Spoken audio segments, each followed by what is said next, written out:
আসসালামু আলাইকুম, সবাইকে স্বাগতম। আইসিটি বিষয়ের এই যে সংখ্যা পদ্ধতি সম্পর্কিত এইচএসসি ঢাকা বোর্ড 2017 সালে যে সৃজনশীল প্রশ্নটি এসেছিল, ওই প্রশ্নটির সঠিক সমাধানের জন্য তোমাদের সাথে আছি আমি মোহাম্মদ সিরাজুল ইসলাম। চলো শুরু করা যাক। প্রথমে প্রশ্নটা দেখে নিই, প্রশ্ন কি বলা আছে। এই যে প্রশ্নটা আমি উপস্থাপন করলাম, উদ্দীপকে কি বলা আছে। উদ্দীপক এখানে তথ্য দেওয়া আছে, ক খ এগুলো কিন্তু উদ্দীপক ছাড়াই উত্তর দেওয়া যায়। ক নম্বরে বলেছে সংখ্যা পদ্ধতির বেজ কি। তো সংখ্যা পদ্ধতির বেজ উত্তর আমরা এইভাবে লিখতে পারি যে কোনো সংখ্যা পদ্ধতির ভিত্তি বা বেজ হচ্ছে ওই সংখ্যা পদ্ধতির মৌলিক মোট চিহ্নের সমষ্টি। যেমন দশমিক সংখ্যা পদ্ধতিতে এই যে বেজ হচ্ছে 10, অক্টাল সংখ্যা পদ্ধতির বেজ হচ্ছে 8। 8 কেন অক্টাল সংখ্যা পদ্ধতির বেজ? কারণ অক্টাল সংখ্যায় 8টি মৌলিক প্রতীক, তাই অক্টাল সংখ্যার বেজ হচ্ছে 8। এই যে 0 থেকে 7 পর্যন্ত 8টি মৌলিক প্রতীক। বাইনারি সংখ্যার বেজ হচ্ছে 2, হেক্সাডেসিমাল সংখ্যার বেজ হচ্ছে 16, তাই না? আচ্ছা, তো এটুকু লিখলে হবে ক নম্বরের জন্য। খ নম্বরে কি বলেছে? খ নম্বরে বলেছে ইউনিকোডের পূর্বে সবচেয়ে বেশি ব্যবহৃত আলফা নিউমেরিক কোডটি ব্যাখ্যা করো।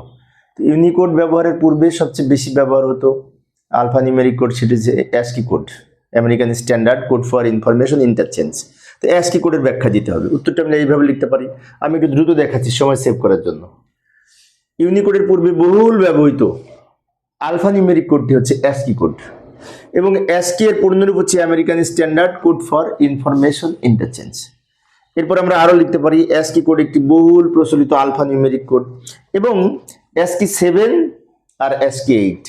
তো অ্যাস্কি 7-এ এই সাথে একটি প্যারিটি বিট যোগ করে অ্যাস্কি 8 হয়।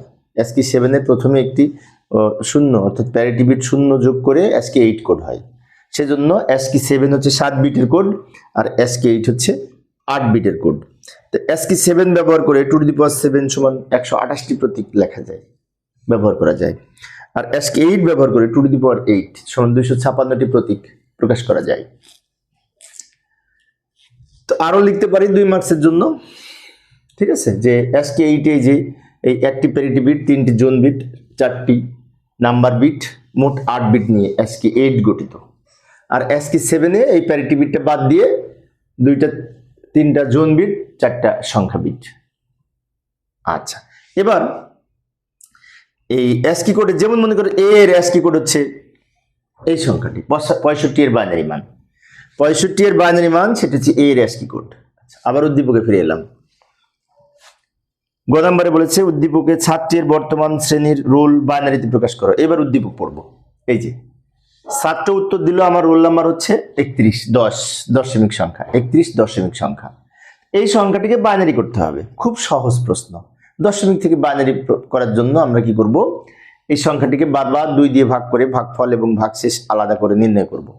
এই যে আমি দেখিয়ে দিচ্ছি, লক্ষ্য করি।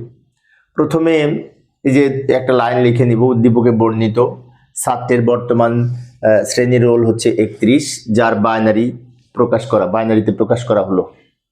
এবার 31 সংখ্যাটা এখানে লিখে নিব। এটাকে এই 2 দিয়ে ভাগ করব। বাইনারির বেস 2, বাইনারি করতে হলে 2 দিয়ে ভাগ করতে হবে। 31কে 2 দিয়ে ভাগ করলে ভাগফল হবে 15, ভাগশেষ হবে 1। 15কে আবার 2 দিয়ে ভাগ করলে ভাগফল হবে 7, ভাগশেষ হবে 1। 7কে 2 দিয়ে ভাগ করলে ভাগফল হবে 3, ভাগশেষ হবে 1। 3কে 2 দিয়ে ভাগ করলে, এখানে কিন্তু অনেক শিক্ষার্থী মিস্টেক করে। আমি একজন সরকারি কলেজের শিক্ষক, যখন ক্লাসে পড়াই তখন দেখেছি এটা অনেকে মিস্টেক করে। কি মিস্টেক করে? এখানে 1 লেখে কিন্তু এখানে অনেক সময় 0 লেখে, ভুল করে। সেজন্য একটু কেয়ারফুলি খেয়াল করি। সেটি হচ্ছে 3কে 2 দ্বারা ভাগ করলে ভাগফল 1, ভাগশেষে 1। খেয়াল রাখবো। 3কে 2 দ্বারা ভাগ করলে ভাগফল 1, ভাগশেষে 1, এটা মনে রাখবো। এই 1কে 2 দ্বারা ভাগ করা যায় না, তখন এখানে এটা 0 লিখবো আর এই 1 শেষে লিখবো। এবার এগুলো নিচ থেকে উপরের দিকে যদি সাজিয়ে লিখি, উত্তর হবে 5টা 1, যেটি বাইনারি সংখ্যা, তাই ভিত্তি 2 লিখেছি। তো এই হচ্ছে আমাদের এই দশমিক থেকে বাইনারি 2 দিয়ে ভাগ করে করে পেলাম, তাই না? আচ্ছা, এবার এই আরেকটা প্রশ্নের উত্তর। ঘ নম্বরে বলেছে উদ্দীপকে ছাত্রের 2 শ্রেণীর রোলের পার্থক্য যুগের মাধ্যমে বের করার ফলাফল পরিবর্তন মূল্যায়ন করো। তো লক্ষ্য করি, ছাত্রের বর্তমান রোল হচ্ছে 31 আর পূর্বের রোল ছিল 15, সেটাও কিন্তু দশমিক সংখ্যা। তাহলে এটাও দশমিক, এটাও দশমিক, তাই না? এখন দুইটার পার্থক্য যোগের মাধ্যমে নির্ণয় করতে হলে আমাদের দুইটা সংখ্যাকে বাইনারিতে রূপান্তর করব। এইটার বাইনারি অলরেডি নির্ণয় করেছি, 31-এর বাইনারি পেয়েছি 5টা 1, আর 15-র বাইনারি আমরা আলাদা করে নির্ণয় করব। এখন এই দুইটার মধ্যে ছোট কোনটা? 15 ছোট, তো যে সংখ্যাটা ছোট সেটাকে আবার 2-এর পরিপূরক করা লাগবে, তারপরে দুইটার মান যোগ করব। তো আমি ধাপে ধাপে দেখাচ্ছি। এই ধরনের প্রশ্ন প্রায় এসেছে ঘ নম্বরে, তো এবারও আসার মতো অত্যন্ত গুরুত্বপূর্ণ, তাই আমি দেখাচ্ছি। লক্ষ্য করি, প্রথমে এইভাবে লিখব, উদ্দীপকে বর্ণিত 2 শ্রেণীর রোলের পার্থক্য যোগের মাধ্যমে বের করতে হলে, যেমন আমরা যদি বের করি 31 থেকে 15-র পার্থক্য নির্ণয় করার ক্ষেত্রে ছোট সংখ্যা 15, যাকে 2-এর পরিপূরক মান নির্ণয় করতে হবে। ছোট সংখ্যা 15, 15কে 2-এর পরিপূরক করব, তাই না? এবার 15কে 2-এর পরিপূরক করতে হলে 15-র বাইনারি মানটাকে নির্ণয় করে নিব। ঠিক আছে, 31-এরও বাইনারি বের করতে হবে, কিন্তু 31-এর বাইনারি আমরা গ নাম্বারে বের করেছি, সেজন্য গ থেকে প্রাপ্ত বলে লিখে দিব 31-এর বাইনারি। কিন্তু 15-র বাইনারি যেহেতু বের করা নাই, তাই 15-র বাইনারি বের করব। এবার 15 এখানে লিখে নিলাম, এটাকে 2 দিয়ে ভাগ করব। 2 দিয়ে ভাগ করলে ভাগফল 7 ভাগশেষ 1, 7কে আবার 2 দ্বারা ভাগ করলে ভাগফল 3 ভাগশেষ 1, 3কে 2 দ্বারা ভাগ করলে ওই যে পুরানো কথা, ভাগফল 1 ভাগশেষ 1, 3কে 2 দিয়ে ভাগ করলে। এই 1কে 2 দ্বারা ভাগ করা যায় না, তখন এখানে যদি ভাগফল 0 লিখি না, এই 1 ভাগশেষ হিসেবে শেষে চলে যাবে। এবার নিচ থেকে উপরের দিকে যদি সাজিয়ে লিখি, উত্তর হবে এই 4টা 1, যেটি 15-র বাইনারি মান। তাহলে আমরা লক্ষ্য করি, 15-র বাইনারি মান পেলাম 4টা 1, আর 31-এর বাইনারি মান পেয়েছি 5টা 1। এখন দুটো সংখ্যার মধ্যে ছোট কোনটা? 15। সেজন্য ছোট সংখ্যাটিকে 2-এর পরিপূরক করতে হবে পার্থক্য নির্ণয় করার ক্ষেত্রে। কারণ আমরা যখন এই প্লাস 31 থেকে মাইনাস 15 বিয়োগ করব, তাহলে 15-র আগে কিন্তু মাইনাস হচ্ছে। তো যেহেতু মাইনাস হচ্ছে, কোনো মাইনাস সংখ্যার বাইনারি মান বের করতে হলে 2-এর পরিপূরক করতে হবে। সেই জন্য এইভাবে নির্ণয় করব, 15-র 2-এর পরিপূরক মান। আচ্ছা, 15-র বাইনারি মান কত পেলাম মনে আছে? কিছুক্ষণ আগে পেয়েছি। তো সেই 15-র বাইনারি মানটা এখানে লিখে নিব, 4টা 1, 1 2 3 4। এই 4টা 1-এর বাম পাশে আরো এই 4টা শূন্য দিয়ে 8 বিট তৈরি করে নিতে হবে। এখন অনেক শিক্ষার্থীর মনে হতে পারে এই 8 বিট কেন লিখলাম, তাই না? কারণ 2-এর পরিপূরক করতে হলে 8 বিট 16 বিট ইত্যাদি রেজিস্টারে সাজিয়ে লিখতে হয়।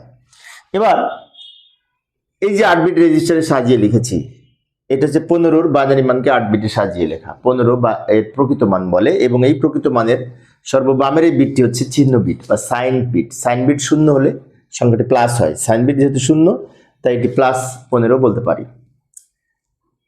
এখন কি করব, এটা থেকে 1-এর পরিপূরক মান নির্ণয় করব। 1-এর পরিপূরক মান মানে জাস্ট উল্টিয়ে লিখব, উপরে 1 থাকলে 1-এর পরিবর্তে সব 0 লিখব, 1-এর পরিবর্তে 0 লিখব, আর 0-এর পরিবর্তে 1 লিখব। তারপরে এই উল্টিয়ে লিখে যেটি পেলাম সেটি 1-এর পরিপূরক বাইনারি মান। এবার কি করব, এই বাইনারি মানকে এর সাথে 1 যোগ করব, কারণ 2-এর পরিপূরকের সংজ্ঞা হচ্ছে 1-এর পরিপূরকের সাথে 1 যোগ করলে যে বাইনারি মান পাওয়া যায় তাকে 2-এর পরিপূরক মান বলে। সেই জন্য 1-এর পরিপূরক লিখেছি উল্টিয়ে লিখে, তার সাথে 1 যোগ করে 2-এর পরিপূরক বাইনারি মান পেয়েছি। এইবার এখান থেকে এটার সাথে যদি এই লাইনটা যোগ করি, 0 আর 1 যোগ করলে 1, হাতে কিছু থাকে না, এই 0 নিচে নেমে যাবে, এই 0 নেমে যাবে, এই 0 নেমে যাবে, এই 1 গুলি সব নেমে যাবে নিচে। ব্র্যাকেট দিয়ে ভিত্তি হিসেবে 2 লিখবো, কারণ এটি বাইনারি সংখ্যা। এখন এইটা কিন্তু -15-র বাইনারি মান। কেন -15-র বাইনারি মান? এই যে উপরে এইটা হচ্ছে +15-র বাইনারি মান, কারণ চিহ্ন বিট যদি 0 হয় 8 বিট রেজিস্টারে সেটি প্লাস সংখ্যার বাইনারি মান হয়। আর এটা পরিপূরক করে সাইন বিট 1 পেয়েছি, চিহ্ন বিট যদি 1 হয় তাহলে সেটা নেগেটিভ সংখ্যার বাইনারি মান হয়। এটা যেহেতু সাইন বিট 1 তাই এটি -15 এর বাইনারি মান বলতে পারি। এবার শেষে কি করব, এই -15-র বাইনারি মানের সাথে আমরা আরেকটা সংখ্যা ছিল না 31, ওটার বাইনারি মান যোগ করব। 31কে কিন্তু পরিপূরক করা লাগবে না, 31কে পরিপূরক করা লাগবে না।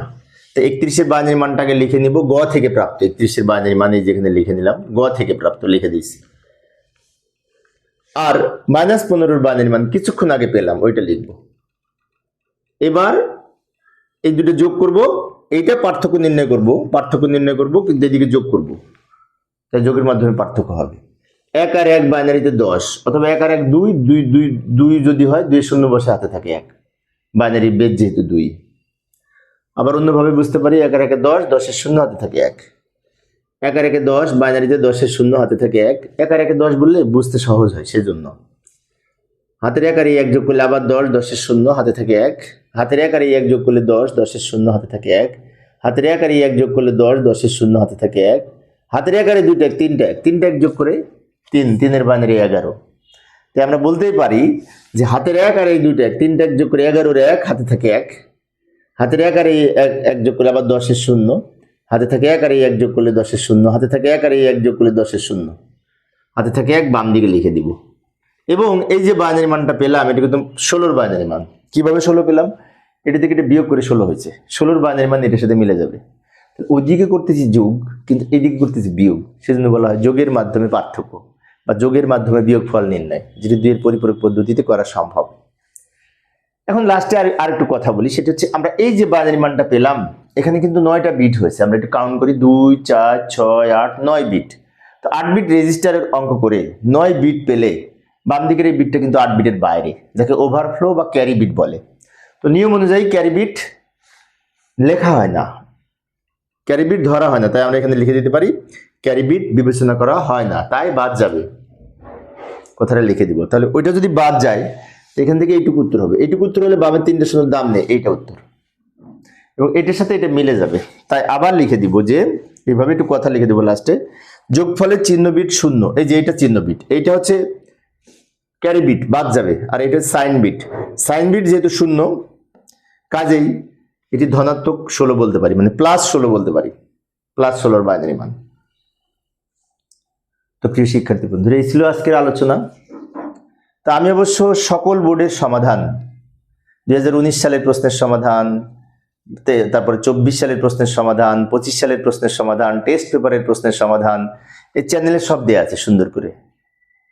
তো তোমরা যদি প্লে লিস্টে যাও, সেখানে খুঁজে পাবে। আচ্ছা, একটা কাজ করি, বোর্ড পরীক্ষার প্রশ্নের সমাধানগুলি আমি এই আজকের ক্লাসের প্লে লিস্টে দিয়ে নিচে লিঙ্কে দিয়ে রাখবো প্লে লিস্ট, ওখান থেকে তোমরা দেখে নিতে পারবে। কারণ যেহেতু আগামী 2 দিন পরে পরীক্ষা তোমাদের, তাই সব বোর্ডের সমাধান এখন হয়তো আগে যেহেতু করে দেওয়া আছে, এখন যেটাই করি না কেন সব ডাবল হয়ে যাবে চ্যানেলে, তাই না? সেজন্য আমি লিঙ্ক দিয়ে রাখবো এই ডেসক্রিপশনে, ওখান থেকে তোমরা অন্যান্য বোর্ডগুলি দেখে নিতে পারবে। তো পরিশেষে সবাই ভালো থাকবে এবং সুস্থ